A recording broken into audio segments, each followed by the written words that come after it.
Thank you, Pooja, and thank you, Dilpreet and Bhavna, for inviting me once again. It's always a pleasure to be here. I'll take 10 minutes, but if you indulge me, I have a short statement I'd like to read uh, uh, of my current ideas about public space, and don't hold me if tomorrow they change. So I've had some experience of working in public space as an artist and as a curator, occasional curator, both with Pooja, with 48C, and various projects here in Chennai and in Hamburg, and now one upcoming in Europe. So here we go. I'd like to react to the invitation as well in a couple of sentences. So can we say that unequivocally that there is now an increased public participation? The nature of public discourse has become more intense and participatory, or that institutions are more democratic. Each of these claims need to be examined more carefully to see if they hold. From my perspective, the nature of public discourse has become hegemonically driven and reduced in its dialogical potential, and institutions have become increasingly closed, privatized, opaque, uncritical, capital-oriented, and undemocratic.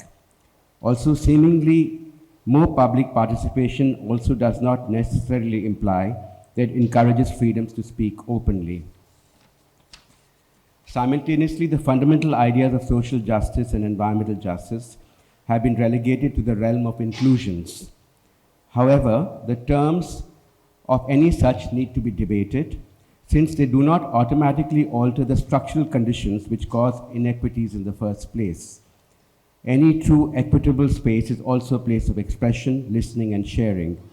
Is inclusion a matter of political negotiation, or is it a dole out from the very systems which have caused exclusions in the first place? Inclusion, hence, itself does not challenge the very forms of structure and capital which have historically embedded exclusions as part of their own trajectories of ambitions.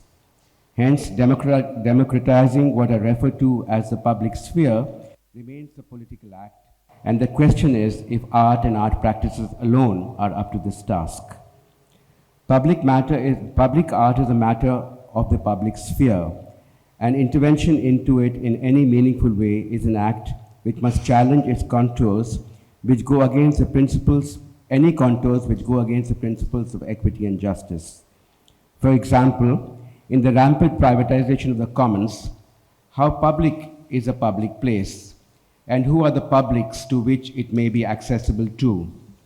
Does public art risk serving the function of gentrification and displacement of selected publics? Or is it an act of reclamation? I think we need to enter any such intervention with a critical mind and negotiate from that perspective. There may be no clear answers which will emerge, but critically negotiating the entanglements is important, I feel. The idea of the radical, because the proposal is radical viewing, so I bring the word radical. The idea of the radical is contextual to the political sphere at any space. What may be radical in one may be everyday in another. While community engagements, another space, another location, or another time as well, as Pooja mentioned.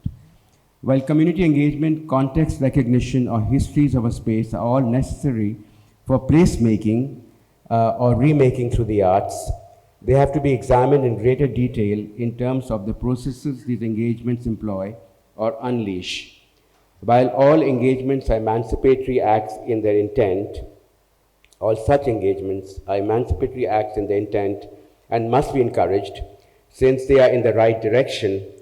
However, that they challenge the structures of power upon which they operate cannot be generalized, but needs specific and more precise inquiry. Radical viewing from my mind, hence, needs to be built into details of these processes themselves and the relationships they generate. Hence, I feel community collaborations or the public space as reformatory merely by being outside the white cube, both literally as well as metaphorically, cannot be fetishized or romanticized, since they on their own do not present new possibilities without examining the fault lines within communities of gender and caste or of structures of power within themselves.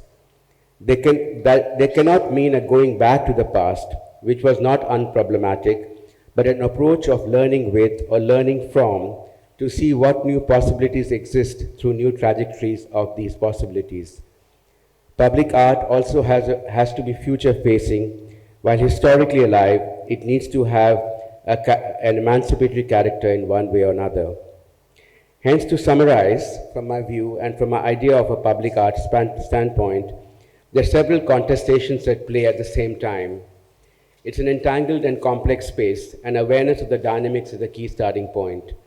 It includes the historical of the public space, the questions of which publics and for whom, the nature and intent of funding of public art projects or the proposals they hold.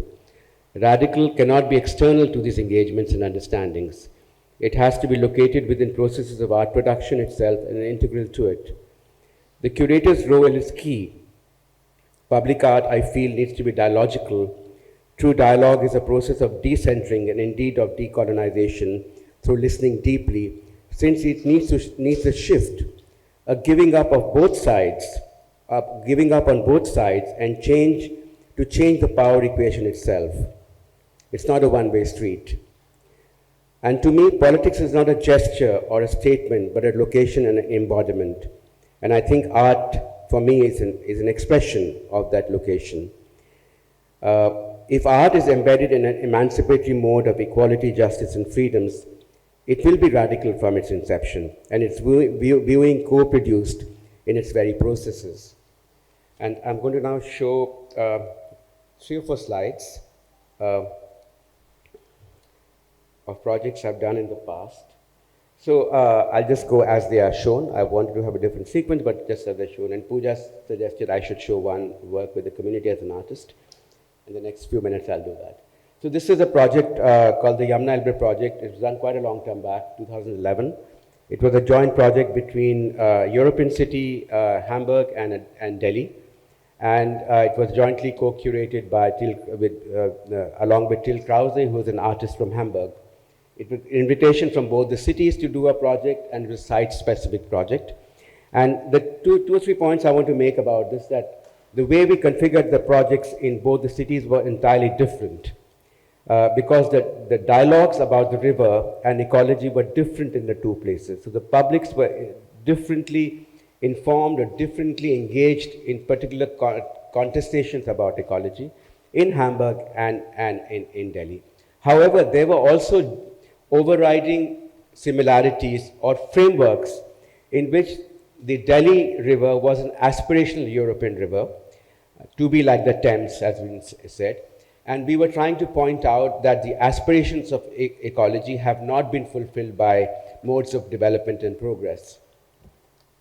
How do I go next? Sorry, big one? Okay.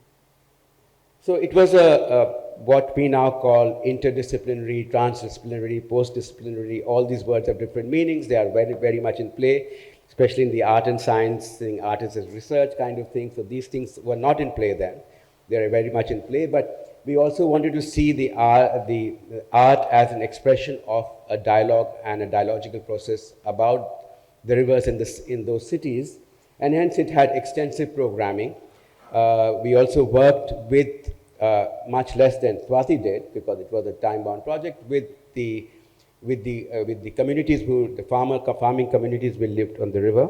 But also I might add that these two projects were, for us, a part of a long process of being involved in city ecology. So the networks we activated were networks we were anyway working with.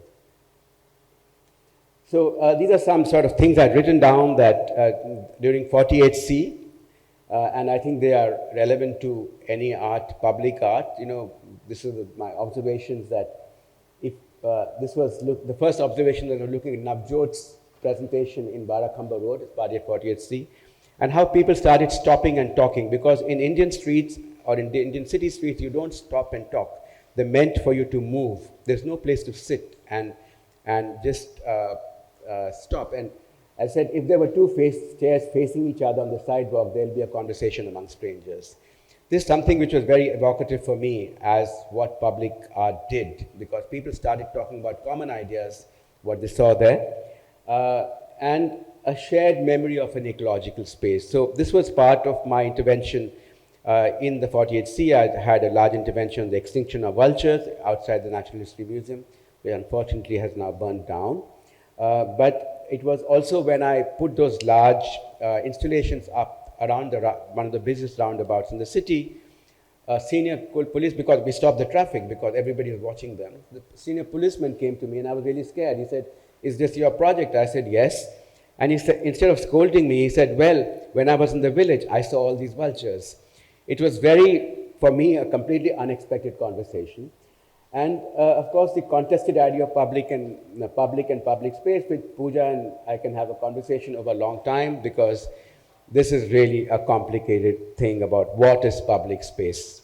The 9 kinds of clearances you need to get to access 1 inch of public space is crazy. And anyway, my experience has been much worse, and we almost didn't get it, but I won't go there right now. This I just want to share with you, which is kind of a art and non-art project. It's a project I did during COVID. It was an idea about multi-species worlds. And why I want to share with you is because the digital also is a public space in a sense.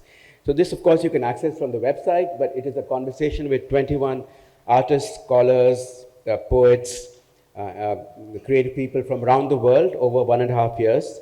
It's funded by the Prince Claus Foundation. But it was really a dialogical space where we had dialogues about what do multi-species worlds point towards. This is the third project, which is done in Chennai on the river there, but we didn't manage to get clearance.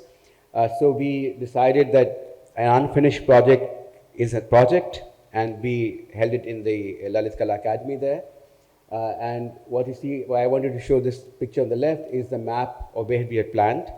And of course, 2 weeks later, when Jayalalitha, the Chief Minister, died, that whole space became open to public because a memorial was placed there. The reason they didn't want to give us that place is because part of the project was engaging with communities living on the riverfront, and they didn't want that conversation because they had already decided to displace them. You can call it the power of art, or the unfinished project of art. So it does face people. The last is a project which Pooja asked me to speak about, is a project, 4-year project I did. I don't call them projects, my engagement with the fishing community in Tamil Nadu, which was it's a sort of a large engagement with large bodies of things which came out. But it was really about looking at perspectives and the question of transcultural translations or transliterations or understanding of another idea. Because one of the key ideas I work with is relationships with nature, and is nature a produced entity? Do we produce the idea of nature through our social, cultural, and other kind of locations? And that's how I also work with black ecologies and caste ecologies. Is the sea, I see the sea, he sees, is the question contesting what is this idea of the sea.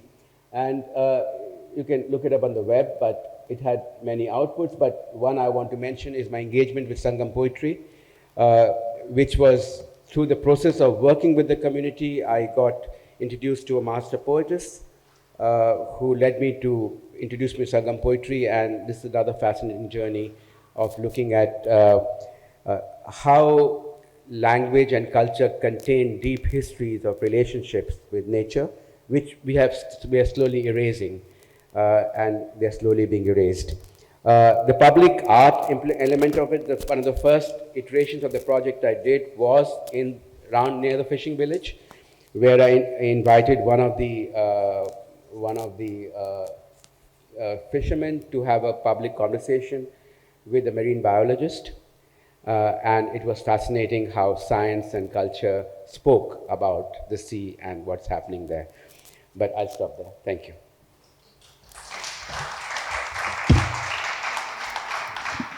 Hello.